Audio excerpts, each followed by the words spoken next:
कैसे होगा। मानसिक स्वास्थ्य जड़ा हुआ है, गड़ा हुआ है मातृत्व में।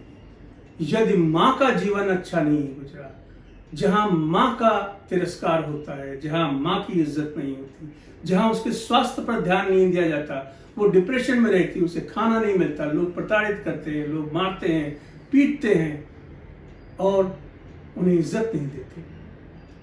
ऐसे माँ के बच्चों की मानसिक स्थिति ठीक नहीं होती।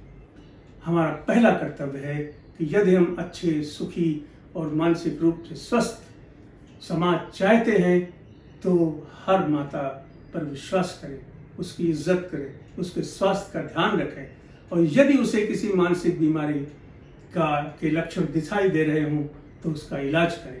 इसके अलावा कोई और साधन नहीं है।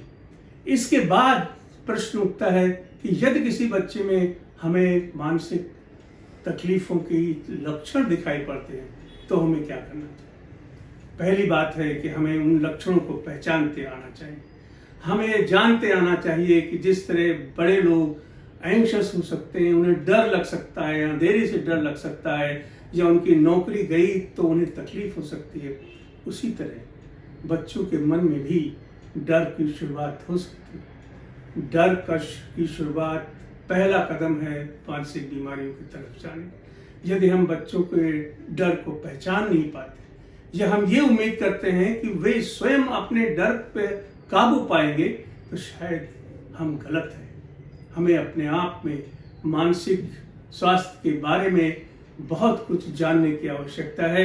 मेरा सारे अध्यापकों और सारे कुलपतियों से ये आग्रह है कि मानसिक स्वास्थ्य की चर्चा पाठ्यपुस्तक के कार्यक्रम के पहले 2 पन्नों में होनी चाहिए।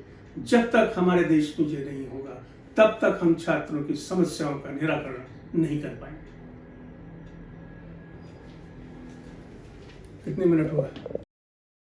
वे प्रार्थना ये नहीं करते कि वे पास हो जाए, वे प्रार्थना करते हैं वो शक्ति हमें दो दयानिधि। क्या मतलब है इसका? वे ये मांगते हैं कि हमें वो शक्ति दी जाए जिससे हम दूसरों का कल्याण कर सकें। हर शब्द में वे अपने को छोड़कर दूसरों से जुड़ते हैं और दूसरों के जुड़ने की कला आध्यात्मिकता का पहला पाठ है। और इसका मस्तिष्क के केशकों से, मस्तिष्क के सेल से बहुत गहरा संबंध है। हमें वैज्ञानिक तथ्यों से ये जान लेना चाहिए कि अपने बच्चों के लिए जो आप सर्वोत्तम कर सकते हैं वो उनके मस्तिष्क की रक्षा। मस्तिष्क को चोट कैसे कैसे लग सकती है।